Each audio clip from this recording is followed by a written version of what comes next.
And we're live. So right before the show, I linked the Steve Harvey letter that I suppose he wrote to his coworkers, and it's basically, it's in our chat, and I'm sure we'll read it out loud. I'll read it out loud to start.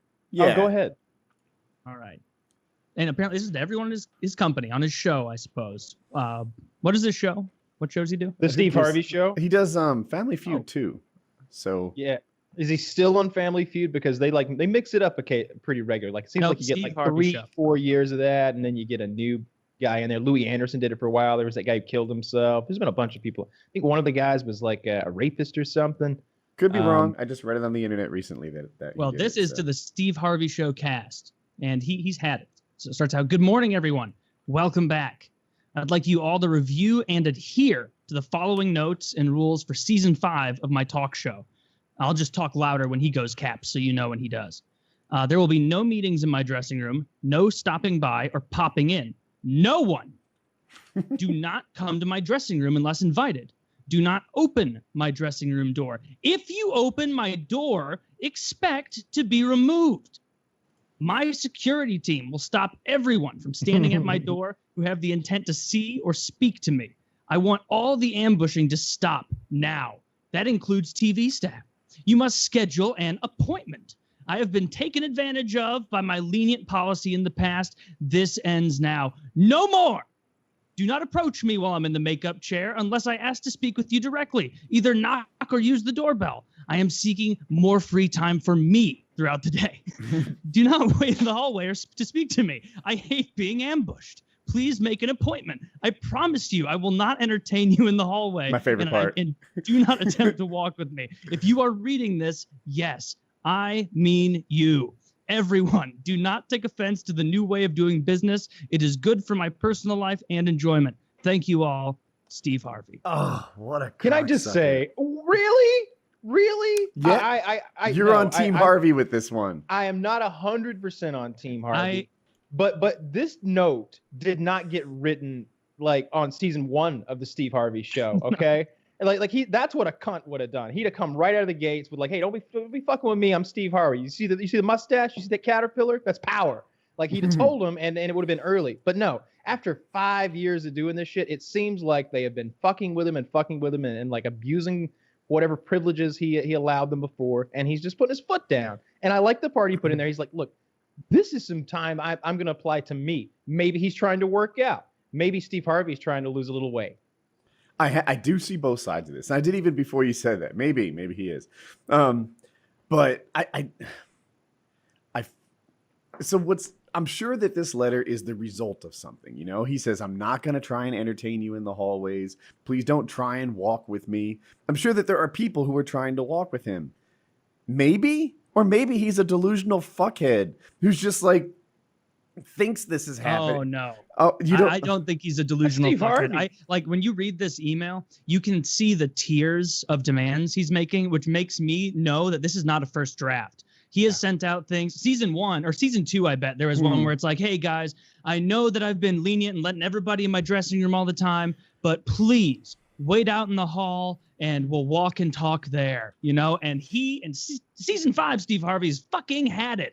And he's like, this is enough. Like I started out the same way as you, Woody, I guess more like read the first third of it. I'm like, oh, this guy's throwing a tantrum over nothing. And by the end, when he starts repeating himself, and when he says, and you reading this, yes, you, I mean you, because there's 60 people in that building that think they have a special connection with him. Yep. Oh, they don't mind that I walk next to him. Like I get him his juice. Yeah. I'm the juice man. I'm the only one that knows he likes, skim and his fucking latte or whatever the fuck. Like, no, this is not a first draft. So by the end of it, I'm on team Steve Harvey because he clearly is a man who's just like, can I do my show and not bother me? Because what it is people like him. Apparently, there are people in his life who really like him. And when he walks, they walk with him. And they, hit it back and forth. And he's like, enough. I'm tired of being on, right? And if anyone's been to like a fan meetup or something, they understand what it's like to be on like for a whole day or something. The way that I'm wired, sometimes like as awesome as everybody is, when I get back to my hotel, take a breath, get some alone time. But he wants that alone time all the time, I guess, whenever But wait, we're not talking about a fan meetup. We're talking about like if These are you were putting no, these are not coworkers. These are employees. This is like if you were doing a film shoot in your backyard that took 6 or 8 weeks to do, and it's like Woody's Filming Adventures. There's a whole camera crew there that works for you. You got employees, you got guys running juice around, and they're filming you take off in your paramotor, and it's a whole biography about you, made by you, produced by you. But they won't leave you the fuck alone. And you have got to be off sometime. And it would just be like if they're following you back to your actual house, like away from the trailers you'd set up in the field. Like they're following you into the big house. like hey, boss, can I come in the big house with you and the wife? And like they're coming up in, and you're like, whoa, boundaries. And after 8 or 9 weeks, maybe season 6 of the Woody Show, you could see yourself writing a similar letter. These are his employees. Dude, I don't see any other celebrities doing this. I don't see like Ellen DeGeneres writing this to her staff. I don't see Oprah ever having done this. Have you ever seen those lists of like ridiculous requests that celebrities make when they're like going to be at like a concert hall or something? I just know the green M&M one. There's a reason for that, solid reason for that. Yeah. There's the reason for it is because they'd be like, hey, we need all brown M&Ms in there. And also this enormous list of hyper-specific audio equipment and stages that are able to hold this amount of weight. And we'll be doing pyrotechnics over here. And so basically, they would hide the M&M thing in the middle of that list of requirements for the show. And then if they showed up in their dressing room and there were not just a bowl of brown M&Ms, they'd be like, someone did not read everything in that list. And that means that something might be wrong. So the wattage is wrong. The wattage is going to be wrong again. You're going to sound like a duck again, Mike. I was such an idiot for so long where I'm like, those pompous assholes. Are the other colors not good enough for you? Like, that's where most people are. Together. Yeah. And then the explanation was great. They're like, yeah, that's how we know that they didn't really dot every I and check every T. Not all of them are like that, though. Some of them are like, I need like 38 fucking white roses in there. Elton John's Rocket Man needs to be playing when I walk in. I need 3 Asian lady boys there coming to climax the moment I walk in the room. I want to start strong. Like there are people who ask for ridiculous things. Huge amount of timing. You're just asking for fake orgasms, and you don't want You've got to be in there edging those Asian lady boys for hours.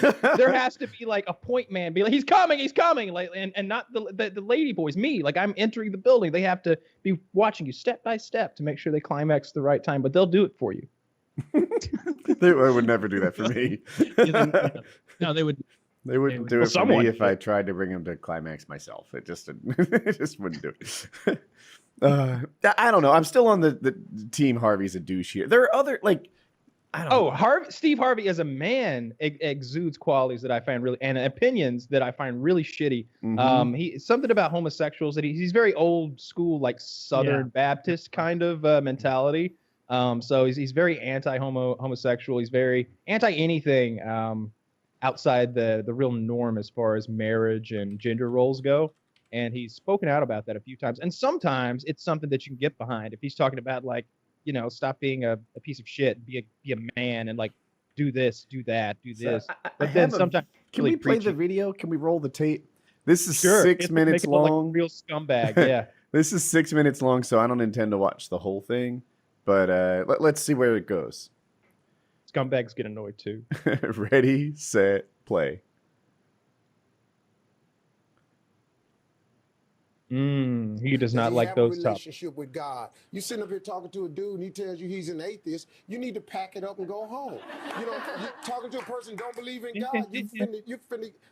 What's his moral barometer? Where is it at? It's nowhere. Speaking of God, you say in the book that you wouldn't go out with a woman. I guess a woman should not go out with a man who doesn't believe in God. No, I mean, why would you? Well, do you believe that only people who are religious are ethical and moral? No, I just believe if you don't believe in God, then where's your moral barometer? That's just me talking. I understand. You can believe what you want to believe, but if you're an atheist, you're basing your goodness and morality on what? I mean, but what is an atheist? I don't really get into that. When I've talked to people all the time, I'm an atheist. I just walk away. I don't know what to say to you. Well, an atheist is someone who doesn't quite believe that there is somebody out there, some God out there. Well, then to me, you're an idiot. Okay, well. So I'm cool with that. I'm just probably not the right politically correct thing to say. But if you don't believe in God, I mean, really, you gotta have an explanation for this. And you just can't tell me this spun out of a gastrous ball. Yeah. And then all of a sudden, then we were evolved from monkeys. Why we still got monkeys? It's too much open here. I just why we still got if you don't monkeys? believe that, then I don't like talking to you. I saw a monkey last week.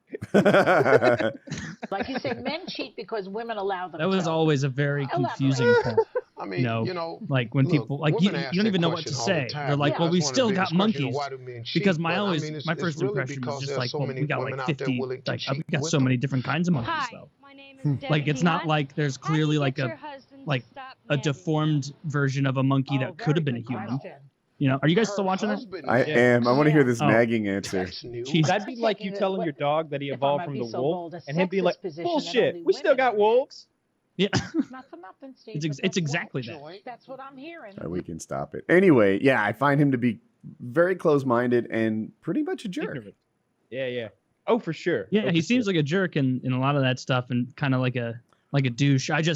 As that letter went on, it became more and more clear that like this is not him, you know, for sending out this. This didn't come out of left field.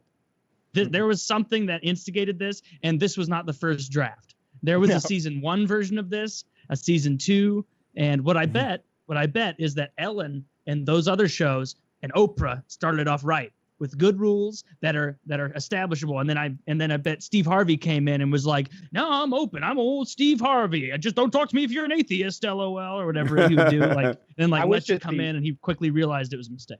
I wish at the end of the memo there was a little PS like they never pulled this bullshit at Family Feud, like ...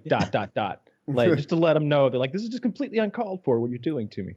Well, that's funny. It is called the Steve Harvey Show. You would expect him to have a little purview there, you know. Like I guarantee Oprah wasn't having people walking around like tap her on the shoulder and ask her questions like how's the weight coming? like she just wasn't right. And we're all like, no, of course not. That would be fine for Oprah to have her privacy. She's a beautiful woman. She's strong and beautiful.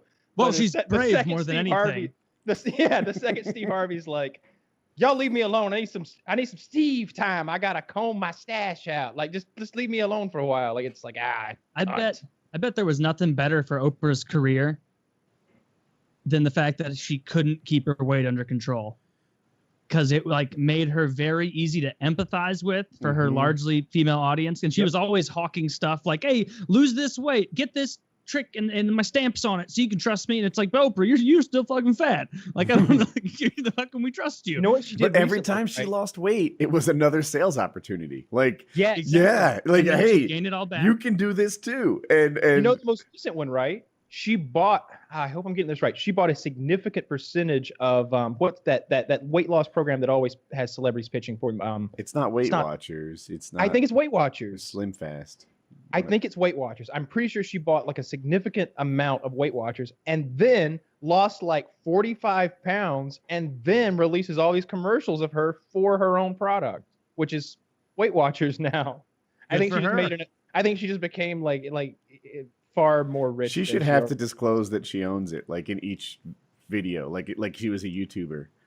Like, I believe in it so much I bought it. The best part of her getting so fat afterward is that even if she gains 100 pounds back, no one in her fan base is going to go, boo, Oprah, you got fat again. They're going to go, well, I guess even the best of us lose out sometimes. I do want that second slice of cake, and bring it on out. Like I guarantee her audience gained and lost weight along with her. If there was some metric, if we could track that, I guarantee the combined weight of the Oprah audience went up and down as her depression and happiness levels like there was a way to track that. It went from 18 quintillion tons to like 18.8 quintillion tons one year because Oprah got fucking fat as shit.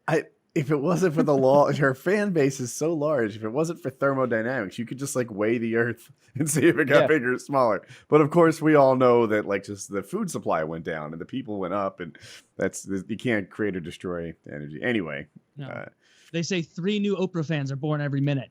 I don't know, maybe.